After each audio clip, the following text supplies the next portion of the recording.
Why do we struggle to lose weight?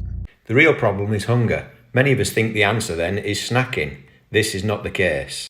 The more we snack, the more obese we become. This is somebody with 41 to 43% body fat, going all the way down to 8% body fat. Whenever we eat a large meal, glucose is released into our body. For many of us, this large meal will include high glycemic carbs. As our glucose spikes, our insulin also spikes in order to reduce our glucose levels. The glucose levels after about 3 to 4 hours drop very rapidly. With your glucose dropping rapidly, your body releases a hormone called ghrelin. This is known as the hunger hormone. So on a practical level, what does that mean? You get hungry, and specifically, you get hungry for more carbohydrates. This then was my typical daily diet. I would wake up in the morning and have a processed breakfast, causing my glucose to spike. My body would then release the hormone insulin in order to reduce the glucose levels. As my glucose levels reduced, my insulin would remain high, but as this is reducing, my body releases the hormone ghrelin, the hunger hormone, which would cause me to have a mid-morning snack, which then in turn causes the glucose to rise and the insulin to spike to bring down my glucose. I'd have my lunch, causing the glucose to rise, insulin spiking again, coming down to a mid-afternoon snack, and then an evening meal. So you can see insulin remains high throughout the day.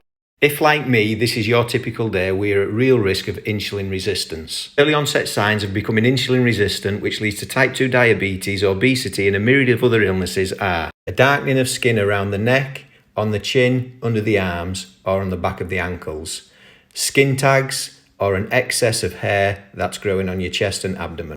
Here's what we need to start doing. Eating food for satiety and not to satiety. Eating a diet of refined carbs or fats or sugary foods is eating to satiety. It never works. We seldom feel full and we feel hungry again very quickly after eating, which leads to overconsumption and obesity and insulin resistance. Whereas if we concentrate on real food, protein and fibre, we're eating for satiety.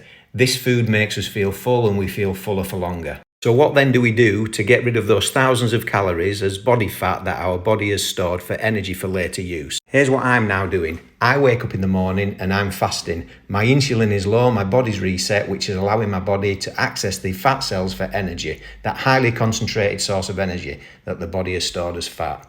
For my lunch and dinner, I concentrate on fibre first, protein, then healthy fats. In between lunch and dinner, I'm not eating. And after dinner, I'm fasting right through to lunch the next day. If you want to stop feeling hungry and start losing weight, increase fibre and protein in your diet and eat for satiety rather than to satiety.